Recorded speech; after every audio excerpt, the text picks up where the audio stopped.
we will have Dr. Subhash Yadav with us today. He's an endocrinologist at Sanjay Gandhi Postgraduate Institute of India, Lucknow, and he'll be talking about informed consent. Over to Dr. Hi, good evening. Latika, I'm audible or not? Hello? You are. Okay. Yeah, okay.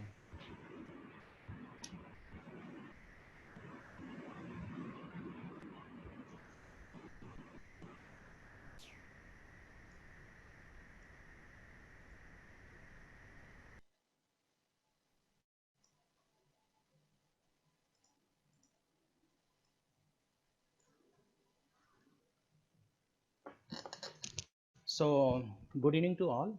So, today's my topic is informed consent process in research. So, it is a little bit, out of the way what you are listening by last three speaker, and they were giving a tremendous knowledge actually. So, today I'm going to talk about how to take the informed consent, like in the research. Research means any kind of research, whether it is a drug trial or research associated with a small project with the MD student, DM student, uh, or even some observational studies or retrospective studies.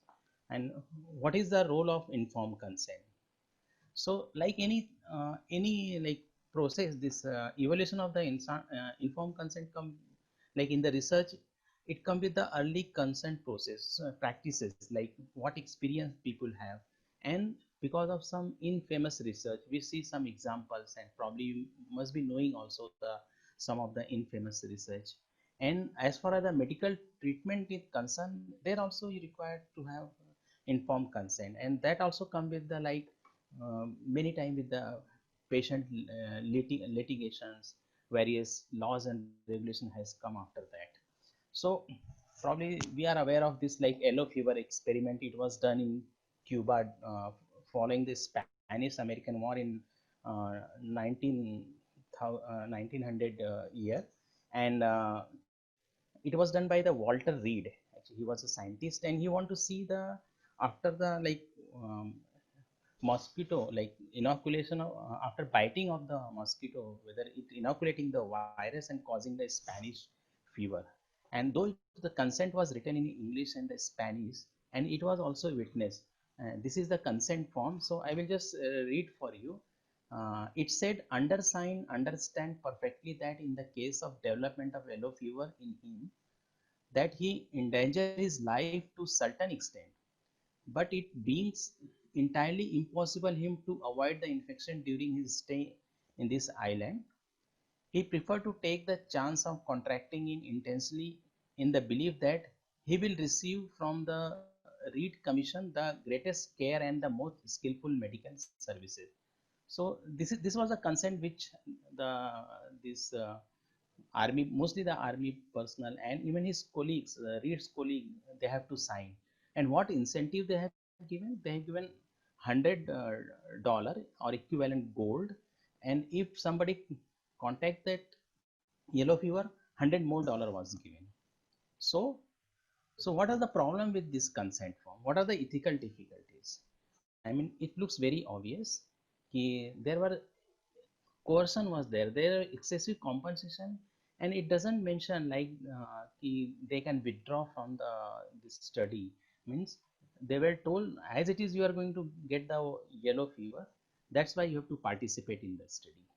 So this was in the in the 1900, and after that, in the bill was passed in the Senate, in which they said, there should be a clear cut, people should explain what research they are going to do, and they should not include the children, pregnant women, and the elderly person. So this was one of the infamous experiment after which these changes has taken place. Uh, this was another just this was another infamous. It was most of us know it's a Tuskegee syphilis study, and it was done in it was study of the course of the syphilis which was untreated in the Negro male. Here you can see what are the ethical problem you can make out with the these three lines also. And I will just go further. This was conducted by the US Department of Public Health from 1930 to 1970. I mean, before starting of the World War II, and even it was going on till 1970. And the large number of the black male, poor, uneducated with syphilis, receive SAM treatment without their knowledge. I mean, they are not told ki, you are going receiving just a placebo. I mean, it is not the treatment, but in fact, they were told you are receiving the treatment for this syphilis with the stated purpose of studying the course of advanced stage of the disease. And what happened? At least 40 died from the treatable condition, especially when the penicillin like invented, which was the treatment of choice. In fact, we can say that after the invention of the penicillin, the syphilis has gone actually, and there was no consent and not informed. A known effective treatment was withheld, that is the injectable antibiotic penicillin, and this violated the Nuremberg Code. Actually, Nuremberg Code was formulated after the infamous Nazi experiment, which was done on this during the World War II on the Jews and the prisoner of war. Even they have not followed and this code came in 1947, and still they have not followed this their guideline, and not stopped even after the war crimes trial that was for the Nazis. And there were even promises of funeral benefit, and as I told you, the effective treatment arose in the course of study but not made available to the subject. And in 1972 there was I mean, news published in New York Times. After that, the whole world got aware of what is happening. And even in 1966, one scientist from the same group has written to the CDC, see, this is what is happening to these black people. What the CDC say? They said, no, we'll continue the treatment, and we'll see the what is the end result. That is what is the how many people died, and we'll see what happened to their autopsy actually. So this was the view of CDC in 1966. And but after this report, what happened? The US has formed a National Commission for Protection of Human Subject in Biomedical and Behavioral Research. So it was one of the pioneer work by them to protect the human subject. And it was more famously known as the Belmont report. What they have said, they identify the three basic principles of the uh, human research. What are those three? The respect for the person, and it should be beneficence. We should have a regard, and we should think of the patient, and the justice. So this is the most important three principle for in conducting the any study. And so now we come to our main topics, like informed consent. As I said, it is required for any type of the study, mainly when you are doing the prospective study, whether it is an intervention and whether it is without intervention. So we have to take the consent of the subject.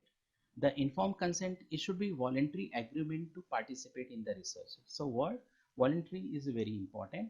It is not merely a form. It is not like just signing a document, but it is a process in which the subject understand the research and its risk. I mean, we have to make, like, as a investigator or as a doctor or as a researcher, it is our duty to make the subject understand what we are going to do, what is the risk and the benefit. And informed consent is essential before enrolling the participant and ongoing once enrolled. And this informed consent must be obtained from all type of the human subject. As I told you, whether it is diagnostic, we are doing some procedure to see the course of the disease or type of the disease, and whether it is therapeutic or it is interventional, we are giving some drug or some intervention we are doing. Whether it is a social or behavioral thing, it is I mean, it's a simple thing, but still we should explain to the subject what we are going to do. And for the research conducted domestically or abroad, so anywhere. So informed consent is the important part of any research. And obtaining the consent involve informing the subject about his or her right, like what is the subject's right and purpose of studies, procedure to be undergone, and the potential risk and benefit of the participation. So these are the basic thing we have to explain to the subject. Subject in the study must participate willingly. This is the most important. He should not be forced to participate in the study.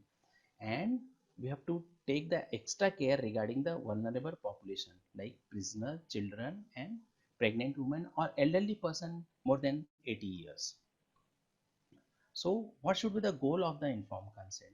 To provide the sufficient information so that the participant can make an informed decision about whether or not to enroll in a study or to continue the participation. We have to give the full information regarding the research. And this document must be, it should be written in the simple language so the participant or subject can understand, and it must minimize the possibility of coercion or undue influence. It, we should not make a research, or we should not create a situation like the person is forced to take the study, and the subject must be given sufficient time to consider the participation. So why do we need the consent? It is a legal and ethical consideration. And it is way to minimize the potential harm mainly to the subject and avoid the unfair and exploitation. We have seen so many examples. So to minimize this, any exploitation, the informed consent is very important. Also to protect the patient's right. So what are the component of the informed consent process? Like many of most of us doing some kind of research, we know that there are two part of the informed consent process. One is the participant information document, in which there is a detail about the regarding the your research project, what you are going to do, how you are going to do, and many more details are there. Other is the consent form on which the subject sign and when he is agree for doing the research. So it has a two component. uh, Sometimes it's called PID, or some people call PIS, and other is the consent form. So what is this process like? It must be presented to enable the person to voluntarily decide whether or not to participate as a research subject. So we should give the sufficient time uh, for a person to read regarding that document regarding the research, so he can decide voluntarily. Informed consent process must be dialogue of study purpose, duration, experiment procedure, alternative, risk and benefit. So these things the investigator or co-investigator should able to explain to the subject, like how long the this experiment will go on, what you are going to do, and suppose what will happen, I will not take part in the research, are there any risk is there, any benefit is there. So these things should be clearly tell to the subject. And the process of consenting is ongoing and must be made clear to the subject. I mean, it is ongoing. It's not like once he has signed the consent, he has to take part in the study for, like, suppose studies for 2 years. It doesn't mean he has to take for the 2 years. He can withdraw anytime he feel he is not he's not feeling he should continue. It is totally on the will of the subject. And location where the consenting will discuss, the subject physical, emotional and psychological capability must be taken into consideration when consenting the human subject.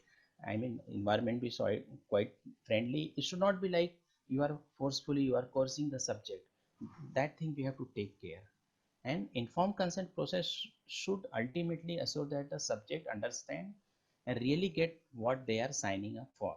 I mean, before signing, he should be very sure what he's signing for. It is important because if he's not understanding, he may, after few days he may withdraw. I mean, then your this compliance of the study subject will be very less.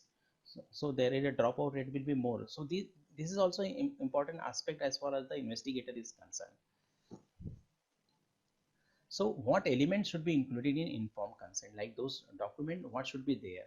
And as I told you, they need to be given the enough information to provide a truly voluntary and informed consent. There should be a language which always state that this is a totally voluntary, and and you read it and you decide it. Subject must provide the following information: what is the purpose of the research, what are the procedure involved, what is the alternative if I don't take part in this study, what should be the alternative, and any risk, any discomfort, like in in some study there is suppose they are doing the cytic fluid tapping, then they should be mentioned like some needle is going to puncture in your abdomen, fluid is going to be taken, and there will be some pain. I mean, it's totally, it should be described each in every word, and so that the subject can understand. Benefit of the research to the society and possibly to individual of the human subject. The subject has the right to know कि suppose I am taking part in the study, is it beneficial to me, it is beneficial to society, and you are able to explain that. That is the important thing. Otherwise the person will think, why should I take part in the study?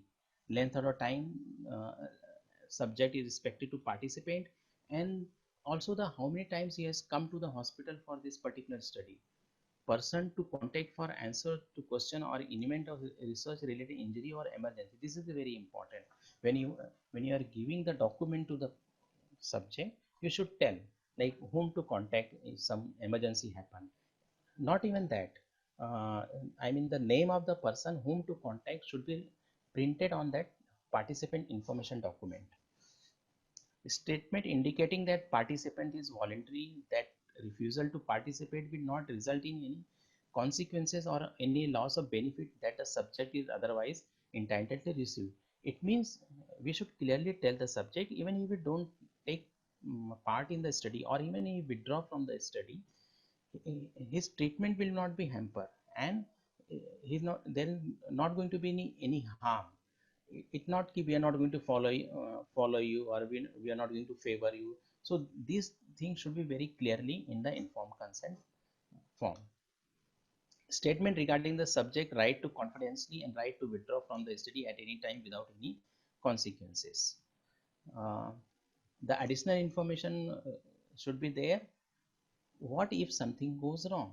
I mean, patient will ask, and you have to state also that what is going to happen if some emergency comes, if I am become ill, who is going to take care, as I previously said, whom I am going to contact. So these things should be clearly written in the informed consent process. And who is organizing and funding the research trial, this should be also mentioned in the informed consent form. Payment for the participation, this is mainly applicable for the clinical trials or the mainly the pharma funded trials, in which what happened, I mean they have a provision of covering the wages loss. If the patient is coming from the far away and staying for 1 or 2 days, then you can compensate with the uh, uh, wages loss they have incurred over 1 day or 2 days. Similarly, you should also able to state that if some emergency arise, then the company who is like funding the project will provide the cover for the treatment. Also, if there is something mishappening or some permanent damage happen, and there is a provision of compensation as per the guideline of the DCGI, and time to time even the Supreme Court has given the various formula to calculate the compensation, that we have to state in the consent form and also have to tell the patient. uh, if any risk is there involved with the embryo, fetus, and pregnancy, usually one thing is very clear in the clinical trial: patient who are having very high risk for damage usually should not be taken for the clinical trial. But if you are taking, suppose a patient, some pregnant female you are taking, then you have to clearly tell them what happened to the fetus. So these things you have to keep in the mind. Circumstances for the investigator withdrawing the subject, this I told you previously. Statement regarding the how significant new finding will be communicated, like what are you going to do, some suppose some new finding comes, whether suppose is there any going to change the treatment, are you going to take care for him over few years. So these things you have to communicate to the subject.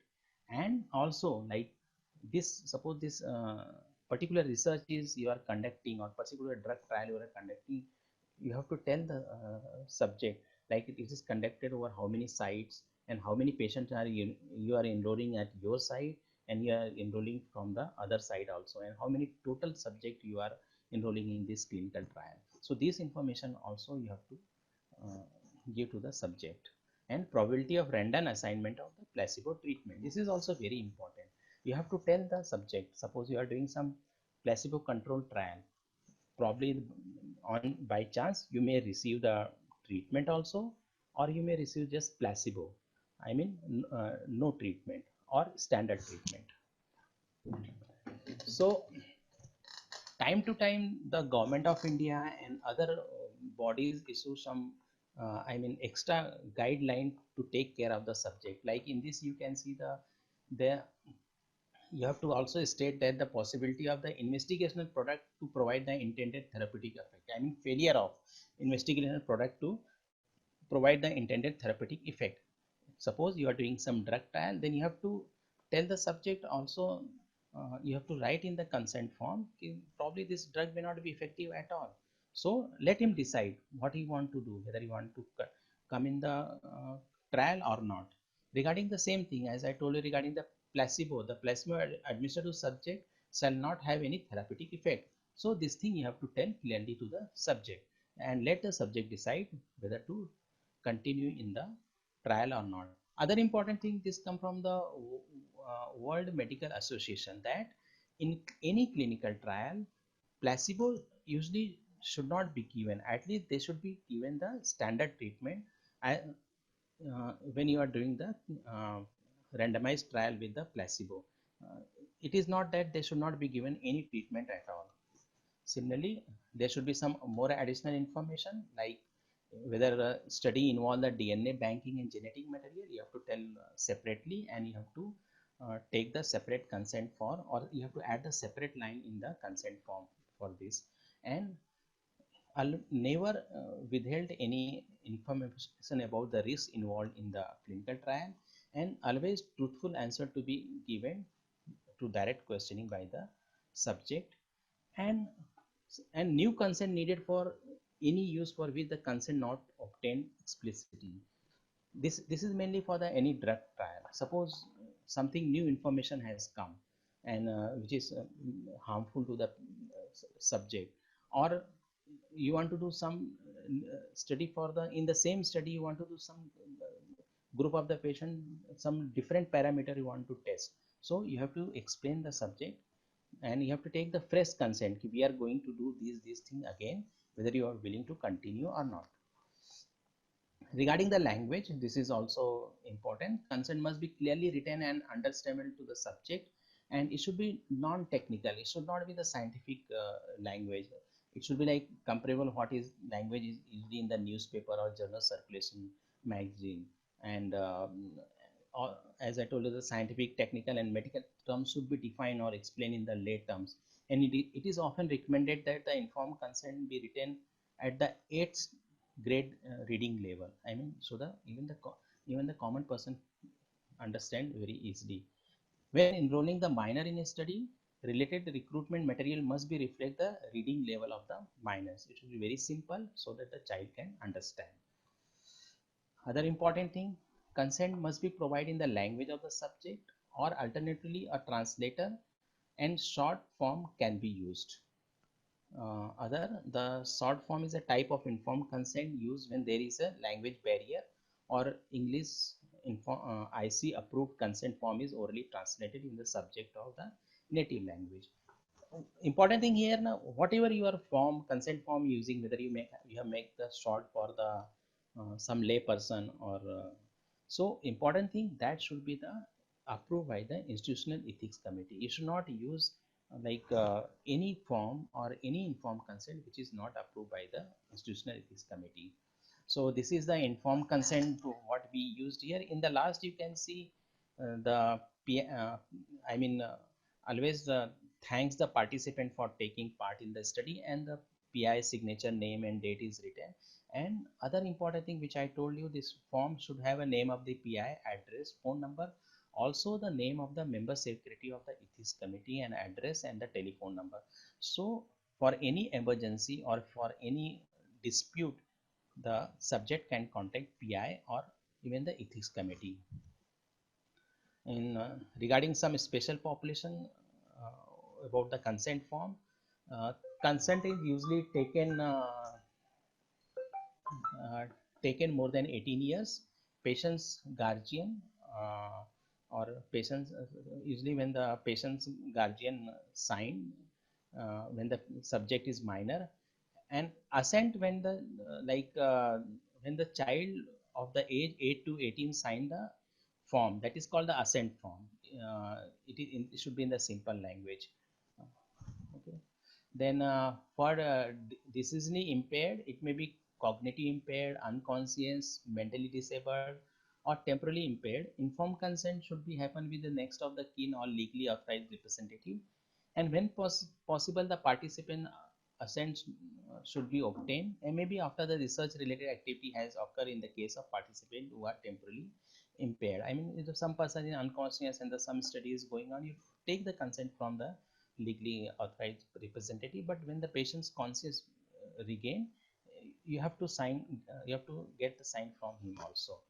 So another very important thing, the waiver of the consent, and this is also um, uh, many times we do ask from the ethics committee. So from whom we can ask for the waiver of the consent? So it is waived, it is justified that the research involved not more than the minimal risk. I mean, uh, almost no risk is involved, or when the participant and the researcher do not come into the contact, or when it is necessary in the emergency situation. So like situation when the you are reviewing some the old record, you are not coming in the contact with the subject, so you can ask for the waiver of the consent. Or you are doing some research on the stored sample, blood sample, so you can ask, in such situation you can ask for the waiver of the consent. And if the such study have protection in the place are for both privacy and confidentiality and do not violate the right of the participant, then ethics committee can waive off the requirement of the informed consent.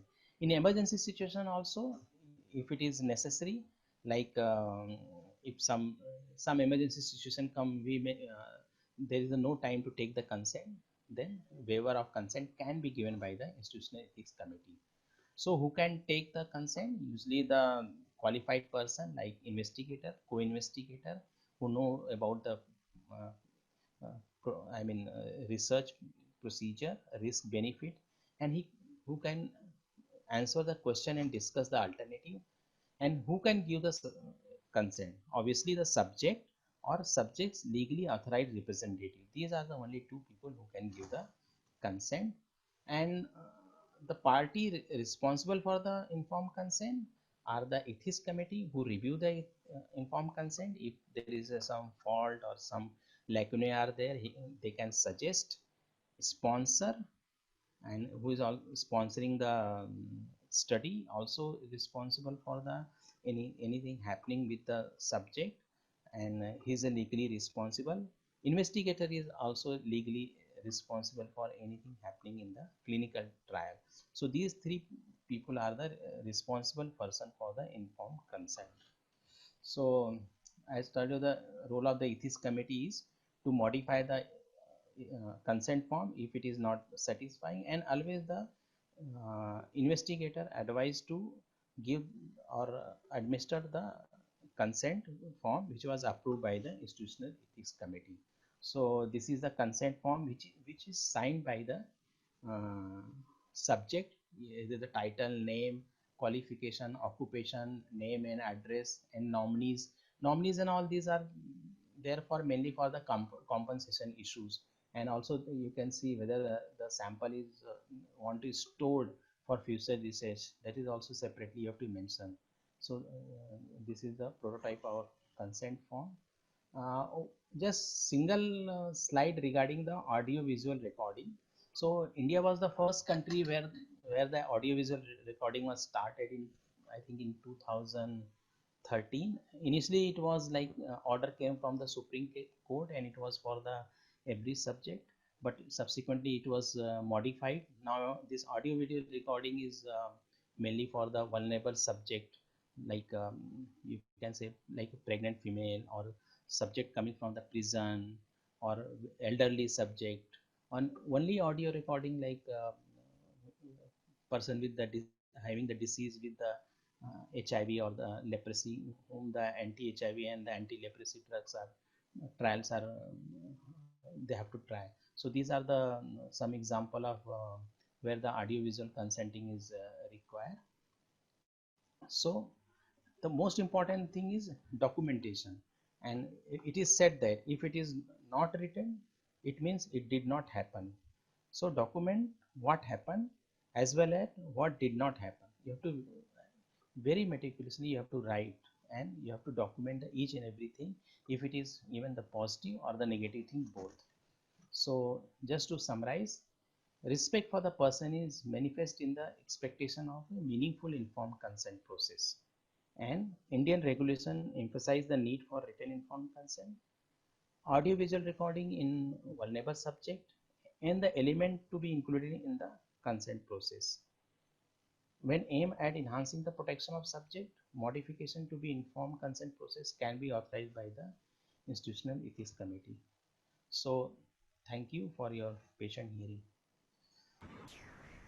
Thank